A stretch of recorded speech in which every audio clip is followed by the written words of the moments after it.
नमस्कार प्रिय दर्शकों, एक बार फिर आपका स्वागत है हमारे YouTube चैनल में। प्रिय दर्शकों, आज फिर एक नई कहानी, एक नया वीडियो लेकर के हम हाजिर हुए हैं। आज की जो कहानी है, आज का जो प्रसंग है, यह बड़ा ही ज्ञानवर्धक है, बड़ा ही मोटिवेशनल है। प्रिय दर्शकों, कोवे ने बताया, यह 4 बातें जो भी मनुष्य अपने जीवन में याद रखेगा वह कभी गरीब नहीं रह सकता। प्रिय दर्शकों, कहानी शुरू करने से पहले अगर आप हमारे चैनल पर पहली बार आए हैं तो चैनल को सब्सक्राइब करें, बेल आइकॉन ऑन करें, अच्छे अच्छे कमेंट किया करें ताकि हर आने वाले वीडियो का नोटिफिकेशन सबसे पहले आपको मिले और आप उसका फायदा उठा सके। तो शुरू करते हैं आज की यह प्यारी सी कहानी, यह प्यारा सा वीडियो।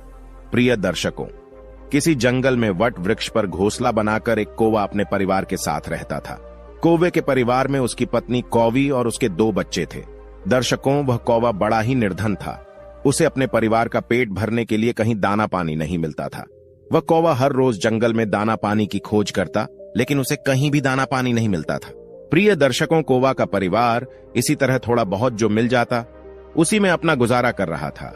कभी कभी तो वह चारों रात में भूखे भी सोते थे और जब कभी कौवा को कहीं कुछ दाना पानी मिलता तो वह उसे अपने बच्चों को लाकर देता और खुद भूखा सो जाता। प्रिय दर्शकों, एक दिन की बात है। कौवे के बच्चे बहुत भूखे थे और उनके पास खाने के लिए कोई दाना नहीं था। तब कौवा की पत्नी कहती है कि पिया जी, चलो किसी अन्य पक्षी से भीख मांगकर कुछ दाना पानी ले आते हैं, नहीं तो हमारे बच्चे भूखे ही मर जाएंगे। प्रिय दर्शकों, कौवी की ऐसी बात सुनकर कौवा कहता है कि प्रिय, हमारे दिन बुरे भले ही चल रहे हो, लेकिन हम भीख नहीं मांग सकते। अगर हमने भीख मांगी तो हमारे बच्चे भी भीख मांगकर खाना सीख जाएंगे। प्रिय दर्शकों, तब कौवी कहती हैं कि पिया जी, अगर भीख मांगने में आपको इतनी ही परेशानी हो रही है तो जाकर हमारे लिए कहीं से भोजन ढूंढ कर लाइए। प्रिय दर्शकों, अब तो कौवा अपने परिवार के लिए भोजन ढूंढते ढूंढते बहुत दूर निकल जाता है और कई दिनों तक भोजन की तलाश करता है। वह कौवा भूखा प्यासा भोजन ढूंढने में लगा रहता है। प्रिय दर्शकों, कई दिन बीत जाते हैं। उसके बाद कौवा अपने घोंसले में वापस आता है और इस बार वह अपने साथ बहुत सारा दाना पानी लेकर आया था। यह देखकर कौवा की पत्नी और बच्चे बड़े प्रसन्न होते हैं। प्रिय दर्शकों, अब तो वह सभी पेट भर के भोजन करते हैं। अब कौवा की पत्नी कहती है कि पिया जी, मुझे माफ कर दीजिए, मुझे भीख मांगने की बात नहीं कहनी चाहिए थी।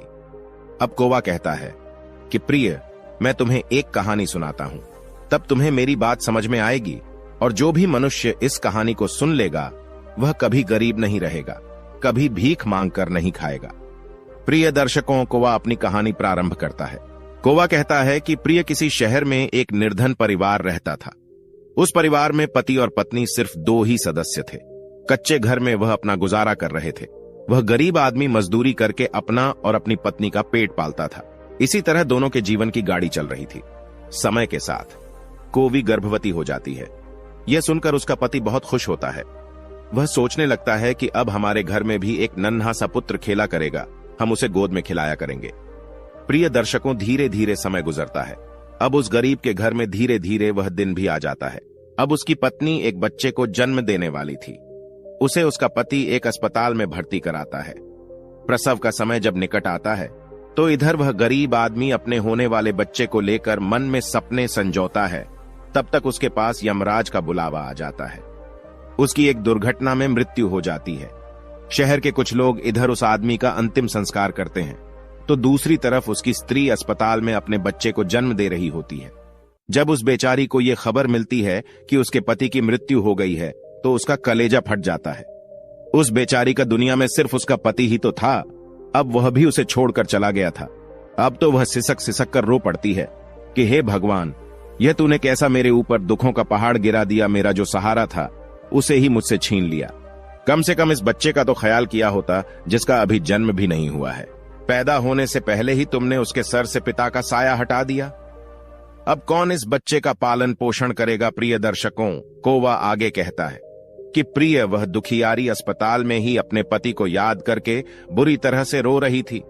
उसे समझ में नहीं आ रहा था कि संतान के आने की खुशी व्यतीत करूं या पति के जाने का दुख। शहर के कुछ लोगों ने उसे समझाया, बहन, जन्म मृत्यु सब विधाता के हाथ में होता है, इसमें मनुष्य का कोई जोर नहीं चलता।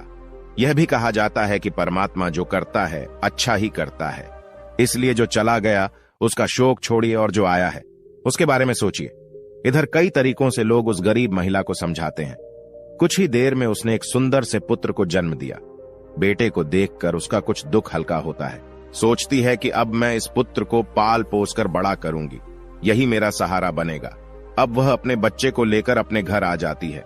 नगर के कुछ लोगों ने उस महिला की कुछ दिन तक मदद करी, लेकिन कौन हमेशा मदद करता है। जब कुछ दिन बीतते हैं तो मददगार भी पीछे हट गए। अब तो वह अपने बच्चे को लेकर बिल्कुल अकेली पड़ गई। वह समझ गई थी कि दूसरों की मदद से कितने दिन तक जीवन जिया जा सकता है।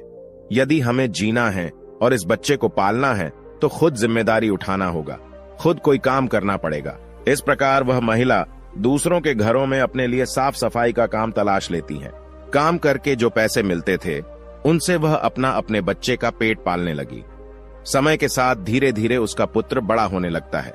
जब वह बालक 4 वर्ष का हो जाता है तो उसकी माँ उसे पढ़ाने के लिए नगर के सरकारी विद्यालय में उसका दाखिला करा देती है।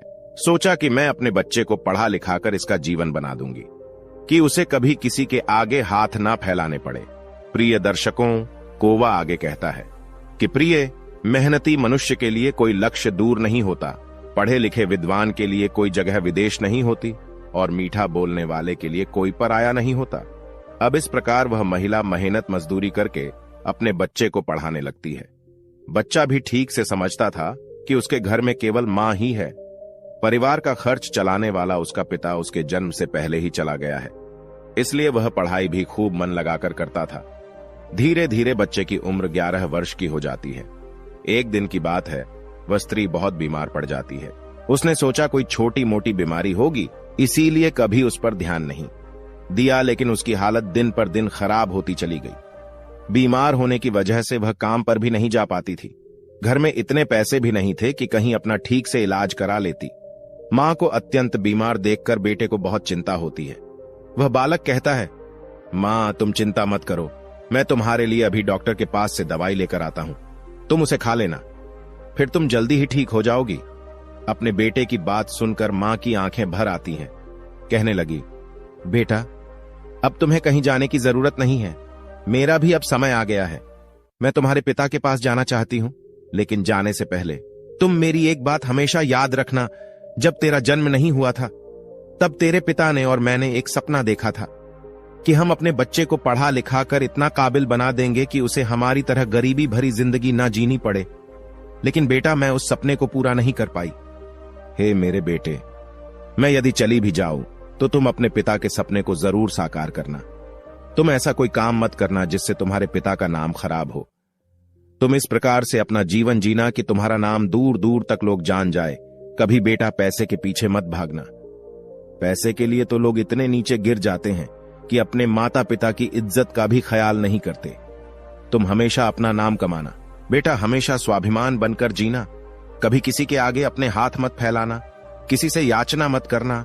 याचना नहीं करना ही श्रेष्ठता का मूल है, पराधीनता ही नरक है। मनुष्य को सदा ही विद्या, धन, बल, कीर्ति और पुण्य कमाना चाहिए।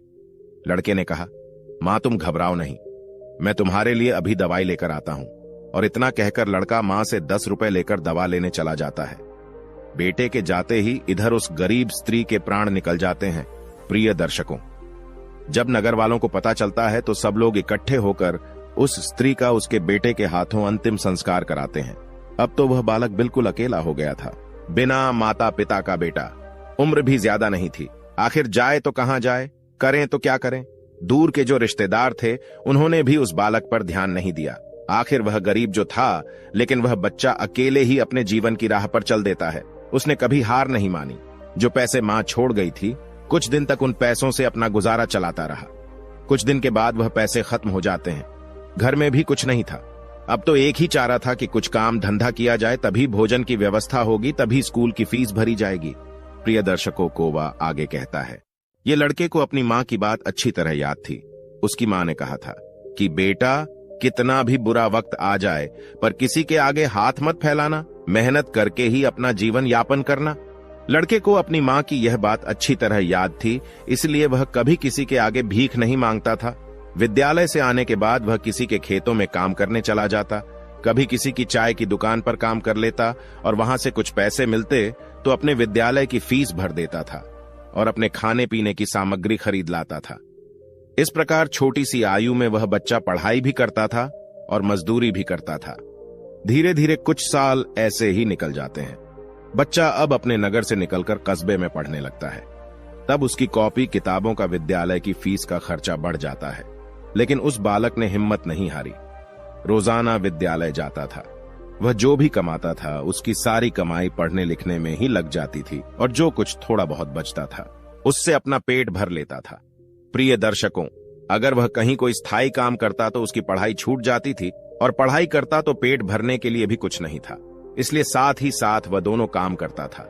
विद्यालय से आकर वह इधर काम करने चला जाता था। एक दिन की बात है, वह बच्चा विद्यालय से पढ़कर घर वापस लौटा, फिर उसके बाद काम की तलाश में चला गया। लेकिन उस दिन उसे कोई काम नहीं मिला। पूरा दिन निकल गया। अब हारा थका शाम को घर आकर सो गया। आज कुछ काम नहीं मिला तो खाना कहां से खाता? जो पैसे थे उनसे वह पहले ही विद्यालय की फीस भर चुका था। उसकी स्थिति तो यह थी कि रोज कमाया रोज खाया। जब उस दिन उसे कोई काम नहीं मिला तो बेचारे को भूखे पेट रहना पड़ा, केवल पानी पीकर सो गया। अब सुबह भूखा ही विद्यालय चला जाता है और विद्यालय की छुट्टी के बाद जब घर आता है तो फिर किसी काम की तलाश में निकल पड़ता है। सोचता है कल नहीं मिला लेकिन आज मुझे कोई ना कोई काम जरूर मिल जाएगा। प्रिय दर्शकों को वह आगे कहता है कि प्रिय, लेकिन दुर्भाग्य ने उसका पीछा नहीं छोड़ा। उस दिन भी उसे कोई काम नहीं मिला। आज उसे फिर भूखा पेट सोना पड़ा। भूख अब उसे ज्यादा बेचैन कर रही थी तो एक बार को उसके दिमाग में आता है कि भूखे पेट तो पड़ा भी नहीं जाता। अब तो मैं किसी से कुछ मांग कर खा लेता हूं, पर मां ने मरते वक्त उससे कहा था कि बेटा कभी भीख मांगकर मत खाना, हमेशा कमाकर खाना। लड़का भी बड़ा स्वाभिमान ही था, किसी से मांगने की उसकी हिम्मत नहीं हुई। सोचता था चाहे कुछ भी हो जाए पर भीख मांग करके नहीं खाऊंगा। अगर मैंने भीख मांगना शुरू कर दिया तो लोग मुझे भिखारी कहने लगेंगे। भगवान ने पेट दिया है तो कहीं ना कहीं से इसके लिए भोजन भी देगा। अब लड़का उस दिन भी भूखा रहता है। सुबह जब सोकर उठता है तो भूख के मारे चक्कर आने लगते हैं। अभी उसकी उम्र ही कितनी थी, भूख की मार वह कैसे सह सकता था? कुछ बड़ा होता तो 2-4 दिन काट भी लेता। अब आज वह विद्यालय भी नहीं गया। सोचा आज मैं सुबह से ही काम पर जाता हूं, काम मिल जाएगा तो भोजन कर लूंगा, फिर अगले दिन के लिए तैयार हो जाऊंगा। अब तो काम की तलाश में वह इधर उधर भटकता। उसकी आंखों के सामने अंधेरा छा रहा था। अब तो उसे चला भी नहीं जा रहा था। फिर एक पेड़ के नीचे बैठकर सोचने लगता है कि अगर इस समय मुझे भोजन नहीं मिला तो मेरे प्राण निकल जाएंगे। मुझे कुछ ना कुछ तो करना ही पड़ेगा। प्रिय दर्शकों, अब एक बार फिर से उसके मन में भीख मांगने का विचार आता है, लेकिन उसकी अंतरात्मा फिर मना कर देती है कि तू गरीब है, भिखारी नहीं। भीख मांगेगा तो फिर भीख मांगने की आदत पड़ जाएगी और तू भिखारी बन जाएगा। काफी देर तक लड़का इन्हीं प्रश्नों में उलझा रहता है। फिर उसके दिमाग में आया कि भीख मांगना अलग बात है और मदद मांगना अलग बात है। मैं किसी से भीख नहीं मांगूंगा, पर मदद तो मांग सकता हूं। भीख मांगना तो वो है जो मांगकर फिर लौटाया नहीं जाता, पर मदद मांगना वो है जो आप कभी भी लौटा सकते हो। लड़के ने सोचा कि मैं आज किसी से मदद मांग लेता हूं, जब मुझे काम मिल जाएगा तो मैं लौटा दूंगा।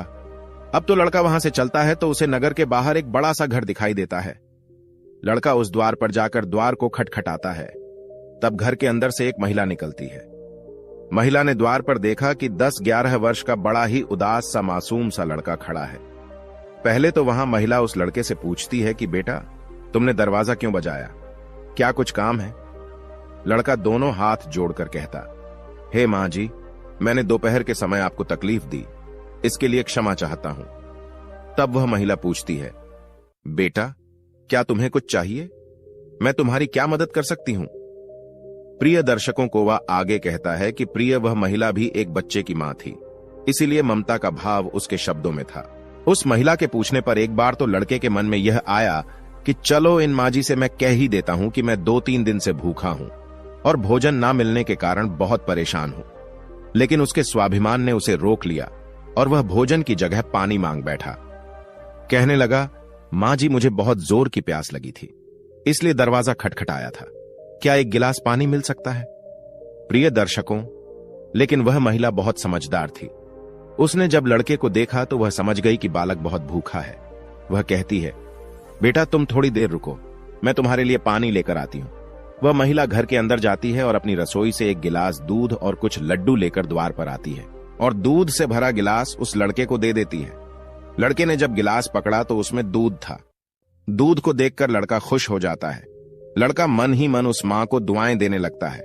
महिला ने उसे पहले लड्डू खाने को दिए और कहा, बेटा दूध गर्म है, तुम पहले लड्डू खा लो, जब दूध ठंडा हो जाए तब पी लेना। लड़का जब उस महिला को देखता है तो उसे ऐसा लगता है जैसे उसकी ही मां उसे यह दूध पीने को दे रही है।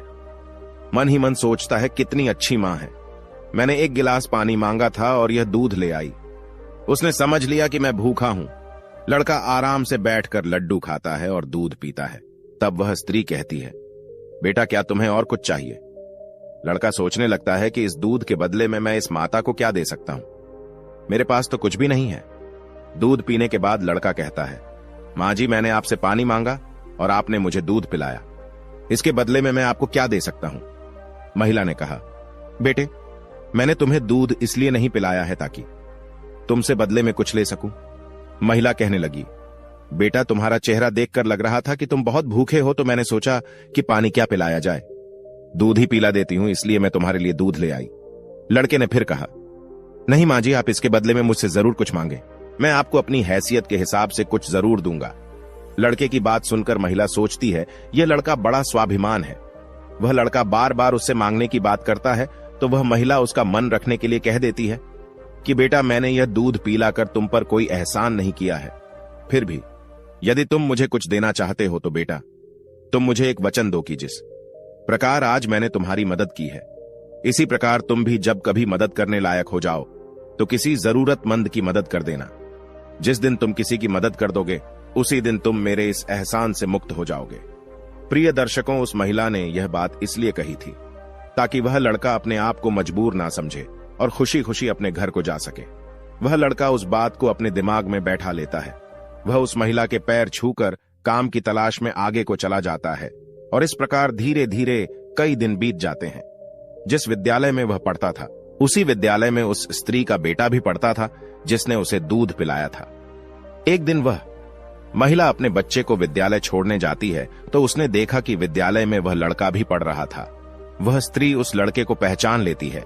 उसने विद्यालय के मास्टर जी से जाकर पूछा कि वह बालक कौन है, तो मास्टर जी ने उसे बताया कि उस बालक का नाम रिंकू है और वह बिना माता पिता का बेटा है। छोटी सी आयु में ही उसके दोनों माता पिता गुजर गए थे। यह जानकर उस महिला को बड़ा दुख होता है। सोचती है जब इसके माँ बाप नहीं है तो फिर इसकी पढ़ाई का खर्च कौन उठाता है। तब विद्यालय के बड़े मास्टर बताते हैं, बहन जी रिंकू बहुत ही अच्छा बच्चा है, वह अपनी पढ़ाई का खर्च स्वयं उठाता है और पढ़ने में भी बड़ा तेज है। वो मेहनत मजदूरी करता है और तब जाकर विद्यालय की फीस भरता है।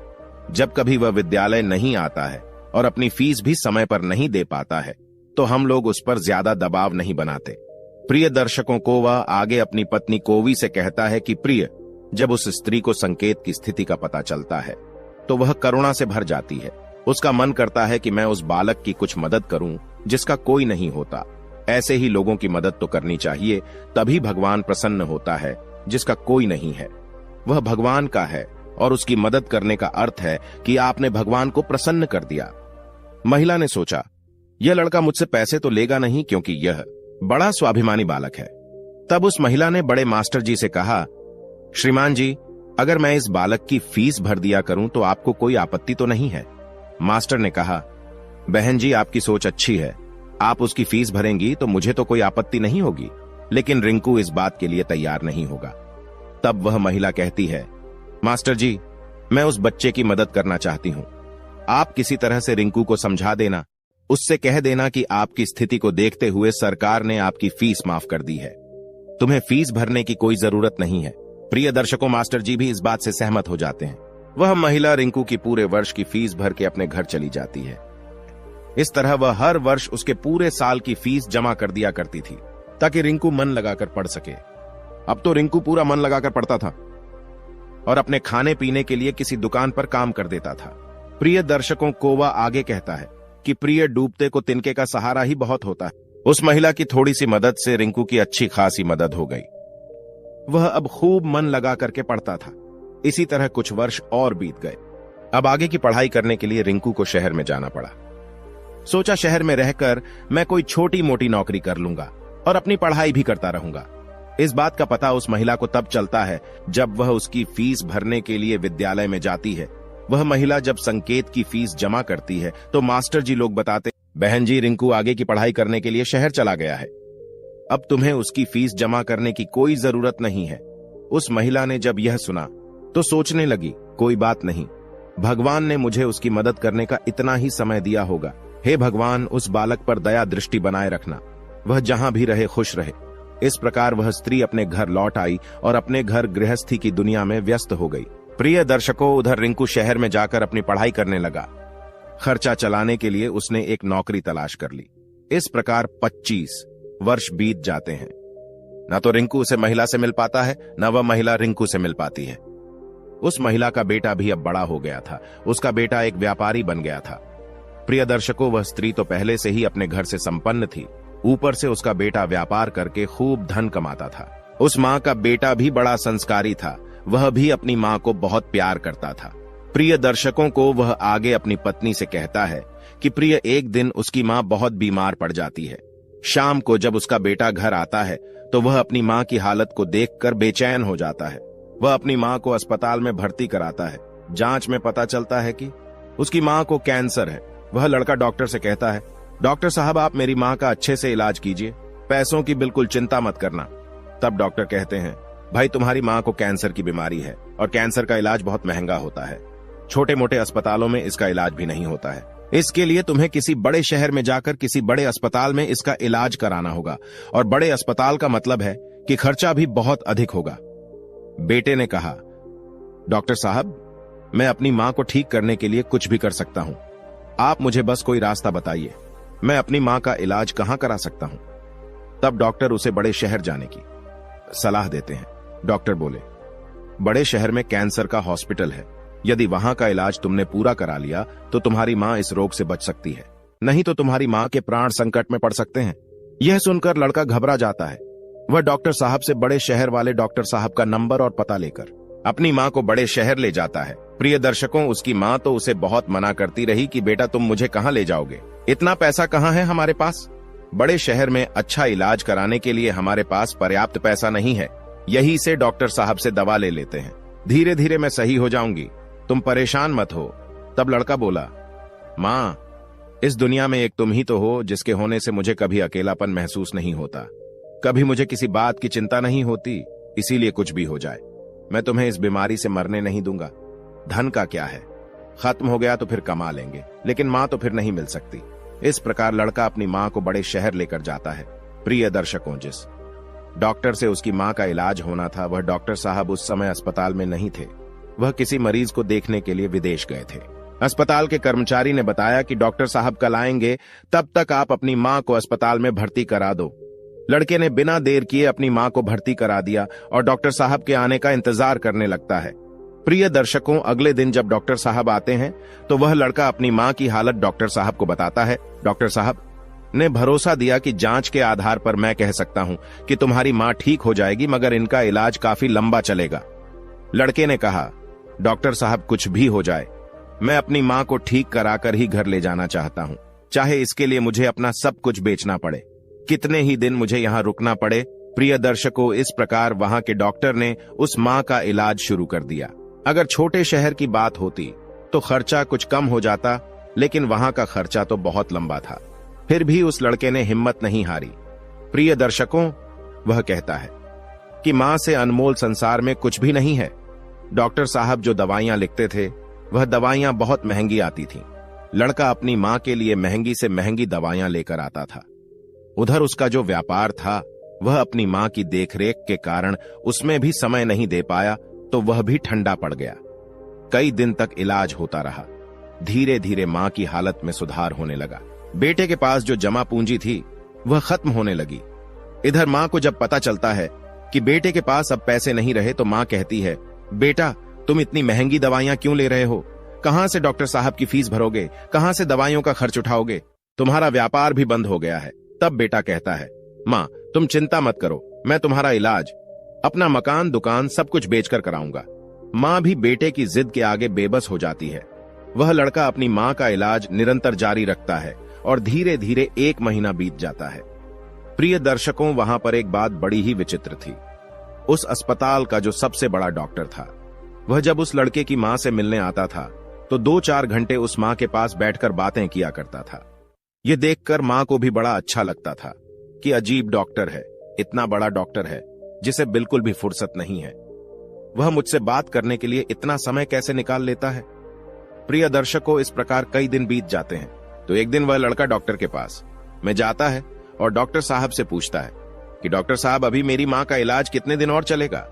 डॉक्टर साहब उसे सारी बात बताते हैं कि भाई आप चिंता मत करो, आपकी माँ पूरी तरह से स्वस्थ हो चुकी है। मैं भी संतुष्टि के लिए एक बार जांच और करा लेता हूं। उस जांच की रिपोर्ट आ जाने दो, फिर तुम अपनी माँ को घर ले जा सकते हो। प्रिय दर्शकों, अब तो उस माँ का बेटा रिपोर्ट आने का इंतजार करने लगता है। 2 दिन के बाद रिपोर्ट आ जाती है। जब रिपोर्ट आती है तो लड़का फिर डॉक्टर से मिलने जाता है और पूछता है, डॉक्टर साहब क्या मेरी माँ ठीक हो गई, कोई खतरे वाली बात तो नहीं है। तब डॉक्टर साहब कहते हैं, भाई चिंता मत करो, रिपोर्ट अच्छी आई है, तुम्हारी माँ पूरी तरह से ठीक हो गई है, अब आप इन्हें अपने घर ले जा सकते हो। डॉक्टर की बात सुनकर बेटा खुश हो जाता है और डॉक्टर साहब को बहुत धन्यवाद देता है। लड़का अपनी माँ के पास जाता है और सोचता है कि भगवान का लाख लाख धन्यवाद कि मेरी माँ बच गई, मेरी मेहनत सफल हो गई। यही बात वह अपनी माँ को बताने के लिए जाता है और माँ से कहता है कि माँ तुम पूरी तरह से ठीक हो गई हो, अब हम जल्द ही अपने घर जाने वाले हैं। यह बात सुनकर माँ भी बड़ी खुश हो जाती है, लेकिन अगले ही पल वह यह सोचकर उदास हो जाती है कि मैं तो ठीक हो गई हूँ, लेकिन इस अस्पताल का जो बिल होगा वह लाखों में होगा, कैसे मेरा बेटा चुका पाएगा। इतनी मोटी रकम की व्यवस्था वह कहां से करेगा। पास में जो जमा पूंजी थी वह तो सब इलाज में खर्च हो गई। मां को उदास देखकर बेटा समझाता है, मां तुम क्यों उदास होती हो, मैं अपना सब कुछ बेचकर आपके इलाज का बिल चुका दूंगा, घर मकान तो बाद में भी बना लूंगा, इसलिए मां तुम्हें इन बातों की चिंता करने की कोई जरूरत नहीं है। बेटा अपनी मां को बहुत समझाता है, मगर मां तो मां होती है, उसका अपने बेटे के लिए चिंता करना स्वाभाविक था। मां सोचने लगती है कि मेरा बेटा यदि सब कुछ बेच देगा तो फिर वह आगे अपना जीवन कैसे चलाएगा, इसके भविष्य का क्या होगा। प्रिय दर्शकों, वह मां रात भर यही सोचती रही। चिंता करते करते मां और बेटा दोनों की रात निकल गई। जब अगला दिन होता है और उसकी मां की छुट्टी का समय होता है तो अस्पताल का एक कर्मचारी एक लिफाफा लेकर मां बेटे के पास आता है और उस महिला के बेटे से कहता है कि डॉक्टर साहब ने आपके लिए यह बिल का लिफाफा भेजा है, आप इस बिल को ठीक से देख लो और इस बिल को चुकाकर तुम अपनी मां को अपने घर ले जाओ। बिल का लिफाफा देकर वह अस्पताल का कर्मचारी तो चला गया। अब वह लड़का उस बिल के लिफाफे को खोल कर देखता है। वह सोचता है पता नहीं कितना बिल होगा। बेटे को चिंता में देखकर मां भी परेशान हो जाती है। मां एकदम से बेटे के हाथ से वह बिल का कागज छीन लेती है। उधर मां उस बिल को खोल कर देखती है। उधर अस्पताल के जो सबसे बड़े डॉक्टर थे वह भी उस समय वहीं पर पहुंच जाते हैं। इधर मां ने जब उस लिफाफे को खोल कर देखा तो उसमें एक छोटी सी पर्ची रखी हुई थी। उस पर्ची पर लिखा हुआ था, हेमा जी आपने अपने बिल का भुगतान तो 25 साल पहले ही कर दिया था, जब आपने 2 दिन के भूखे बच्चे को एक गिलास दूध और लड्डू खिलाए थे और अगले 5 साल तक उस बच्चे की विद्यालय की फीस भरी थी। पर्ची को पढ़ते ही महिला की आंखें फटी की फटी रह जाती हैं। जब उस मां का बेटा पूछता है, मां डॉक्टर साहब ने कितना बिल दिया है, तो वह मां उस पर्ची को अपने बेटे को देती है। बेटा जब उसे पढ़ता है तो वह भी हैरान रह जाता है। लड़का अपनी मां से पूछता है, हेमा क्या तुम डॉक्टर साहब को पहले से जानती हो, डॉक्टर साहब से तुम्हारी जान पहचान कब हुई थी। तब मां कहती है, बेटा मैं इन्हें पहले से नहीं जानती हूं, अभी पता चला है। बेटे ने पूछा, फिर इसमें 25 साल पहले की घटना क्यों लिखी है।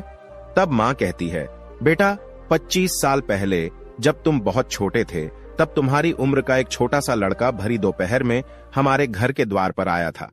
वह भूखा प्यासा था। उसने मुझसे 1 गिलास पानी मांगा था। मैंने बच्चे को देखा तो मैं समझ गई कि वह भूखा है। मैं रसोई में गई और रसोई से दूध और लड्डू लाकर मैंने उसे वही खाने को दे दिए। वह कई दिनों से भूखा था। उसने दूध तो पी लिया, पर वह मुझसे कहने लगा कि हे मां, तुम्हारा यह ऋण मैं कैसे चुका पाऊंगा। तो मैंने उसका मन समझाने के लिए कह दिया था कि बेटा जिस प्रकार मैंने आज तुम्हारी बुरे समय में मदद की है, इसी तरह जब तुम बड़े हो जाओ, मदद करने लायक हो जाओ, तो तुम भी किसी जरूरतमंद की मदद कर देना। मुझे क्या पता था कि वही लड़का जिसे मैंने 1 गिलास दूध पिलाया था वह 25 साल बाद इतना बड़ा डॉक्टर बनकर मेरी मदद करेगा। लोग तो आज लेकर कल को भूल जाते हैं, लेकिन उस बच्चे ने मेरा वो ऋण अभी तक याद रखा है। मैं इस बात को सोचकर बड़ी हैरान हूं कि डॉक्टर साहब ही वह बच्चा है। प्रिय दर्शकों, इधर मां बेटे आपस में बातचीत कर रहे थे उधर वही डॉक्टर साहब उनके पीछे खड़े होकर उनकी बातें सुन रहे थे। उनकी आंखों में आंसू थे और बचपन का वह समय उन्हें याद आ गया जब वह भूखे प्यासे उस मां के द्वार पर पहुंचे थे। डॉक्टर साहब आगे बढ़कर उस मां को प्रणाम करते हैं और माताजी के पास बैठ जाते हैं। कहते हैं, हेमा, मैं वही छोटा सा बच्चा हूं जिसके स्वाभिमान की तुमने कभी रक्षा की थी। आपके कहे हुए शब्द आज भी मेरे कानों में गूंजते हैं। मैंने तुम्हारे उन्हीं शब्दों को अपना संस्कार बनाया। मैंने अपनी जिंदगी में बहुत दुख देखा है, लेकिन कभी हिम्मत नहीं हारी।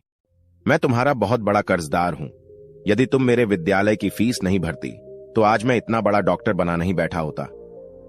मां, यह तुम्हारी ही देन है। मैंने तो तुम्हें उसी दिन अपनी मां मान लिया था जिस दिन तुमने ममता भरी छाव में बैठाकर मुझ भूखे को दूध पिलाया था। इतना कहने के बाद डॉक्टर साहब वह सारे पैसे लौटा देते हैं जो मां की दवाई में खर्च हुए थे और बूढ़ी मां के चरणों में अपना सर रख देते हैं। वह मां डॉक्टर साहब को उठाकर अपने सीने से लगा लेती है। डॉक्टर साहब और बूढ़ी मां की आंखें आंसुओं से भरी हुई थीं। जब यह दृश्य अस्पताल के सारे लोग देखते हैं तो सब देखकर हैरान रह जाते हैं। सबकी आंखें नम हो जाती हैं। प्रिय दर्शकों, कोवा आगे कहता है कि प्रिय मेरी यह 4 बातें जो भी व्यक्ति समझ लेगा वह कभी गरीब नहीं रहेगा। पहली बात, मनुष्य को जीवन में आने वाले परिवर्तनों से घबराना नहीं चाहिए, बल्कि उन्हें यह सोचकर स्वीकार करना चाहिए कि उनके जीवन में कुछ और अच्छा होने वाला है। इन परिवर्तनों से मनुष्य बहुत कुछ सीखता है और वह सही राह पकड़ लेता है। जो अपने साथ हुई घटनाओं से टूट जाता है वह कभी आगे नहीं बढ़ पाता। दूसरी बात, अंधेरा चाहे कितना ही घना हो, एक छोटा सा दीपक उसे मिटा डालता है। उसी तरह अगर जीवन में कुछ अंधेरा आ जाए तो ज्ञान रूपी दीपक से अंधेरे को मिटाकर सही रास्ता ढूंढा जा सकता है। ज्ञान वह निधि है जो रंग से राजा बना देती है, भटके को सही मार्ग दिखा देती है। तीसरी बात, आप दूसरों का भला कीजिए, दूसरों पर दया करिए। तुम्हारा भला अपने आप होता चला जाएगा। आपको अपने जीवन में अगर किसी की मदद करने का सौभाग्य मिले तो जरूर करना। कहते हैं, डूबते को तिनके का सहारा बहुत हो सकता है। आपकी छोटी सी मदद से किसी का जीवन ही बदल सकता है। आपका छोटा सा योगदान किसी के लिए वरदान भी हो सकता है। मुसीबत पड़े तो घबराना मत। जब एक रास्ता बंद होता है तो 10 खुल जाते हैं। जीवन में निखार तभी आता है जब मनुष्य दुख और मुसीबत की भट्टी में तपता है। कष्ट सहन करने के बाद ही मनुष्य को अनुभव मिलता है और यह अनुभव बहुत काम आता है। चौथी बात, मनुष्य के दिन चाहे कैसे भी हो, चाहे कितनी भी कठिनाइयां उसके जीवन में आए, परंतु उसे कभी भीख मांगकर खाना नहीं चाहिए। भीख मांगकर खाने वाला अपनी ही नजरों में गिर जाता है और जब वह भीख मांगकर खाता है तो उसकी आदत हो जाती है बिना मेहनत किए खाने की। इसलिए मनुष्य को हमेशा मेहनत करके ही खाना चाहिए, तभी मनुष्य सफल और आत्मनिर्भर बनता है। प्रिय दर्शकों, हमारी आज की यह कहानी यहां समाप्त होती है। हम उम्मीद करते हैं कि आपको हमारी आज की यह कहानी बहुत पसंद आई होगी और आप इससे ढेर सारी प्रेरणा लेंगे। मिलते हैं अगली ज्ञान चर्चा के साथ अगले वीडियो में। तब तक के लिए नमस्कार, धन्यवाद।